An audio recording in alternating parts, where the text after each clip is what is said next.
राज्य शासन शेतकऱ्यांप्रती पूर्णपणे संवेदनशील असून कृषी विभागामार्फत चालवल्या जाणाऱ्या विविध योजनांचा लाभ कोणत्याही शेतकऱ्यापर्यंत पोहोचण्यात कुठेही अडथळा येणार नाही असे आश्वासन कृषी मंत्री दत्तात्रय भरणे यांनी विधान परिषदेत दिले. मंत्री भरणे म्हणाले, सन 2025-2026 करता कृषी विभागाने विविध योजनांसाठी मोठ्या प्रमाणात निधी वितरित केला आहे. त्यात प्रमुख योजनांचा तपशील याप्रमाणे: केंद्र पुरस्कृत कृषी यांत्रिकीकरण उपअभियान 82 कोटी 67 लाख, राज्य पुरस्कृत कृषी यांत्रिकीकरण योजना 200 कोटी, प्रधानमंत्री राष्ट्रीय कृषी विकास योजना 251 कोटी 41 लाख 50 हजार, मुख्यमंत्री शाश्वत कृषी सिंचन योजना 100 कोटी, भाऊसाहेब फुंडकर फळबाग लागवड योजना 62 कोटी 70 लाख, मुख्यमंत्री कृषी व अन्न प्रक्रिया 31 कोटी 97 लाख 75 हजार, एकात्मिक फलोत्पादन विकास अभियान 68 कोटी 33 लाख 33 हजार. मंत्री भरणे यांनी स्पष्ट केले की आधुनिक शेतीसाठी आवश्यक यांत्रिकीकरण, सिंचन सुविधा, फळबागांचे प्रोत्साहन आणि उत्पादन प्रक्रियेला चालना देण्यासाठी हा निधी महत्त्वपूर्ण ठरणार आहे. शेतकरी केंद्रस्थानी ठेवून राज्य शासन काम करत आहे. कोणताही पात्र शेतकरी योजनांच्या लाभापासून वंचित राहणार नाही असे ते म्हणाले.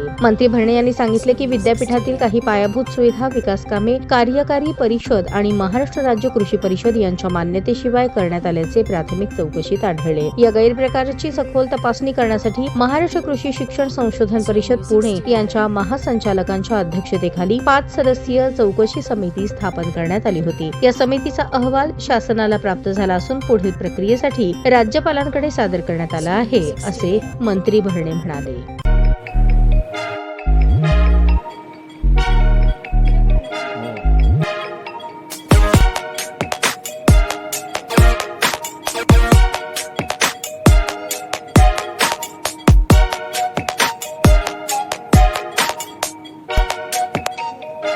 सोलापूर शहरातील सुप्रसिद्ध हॉस्पिटल म्हणजे सेंट्रल मल्टी स्पेशालिटी हॉस्पिटल मागील अनेक वर्षापासून सेवा बजावत आहे. 24 तास इमर्जन्सी सर्व्हिस, मॉडर्न टेक्नॉलॉजी, अनुभवी डॉक्टर्स तसेच अत्याधुनिक तंत्रज्ञान सुविधांनी सुसज्ज स्त्रीरोग प्रसूती विभाग, ऑर्थोपेडिक विभाग, मेडिकल विभाग आणि इतर एकमेव नाव म्हणजे सेंट्रल मल्टी स्पेशालिटी हॉस्पिटल.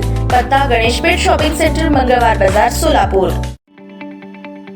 ताज्या बातम्या पाहण्यासाठी प्राईम महाराष्ट्र न्यूज चॅनलला सबस्क्राईब करा.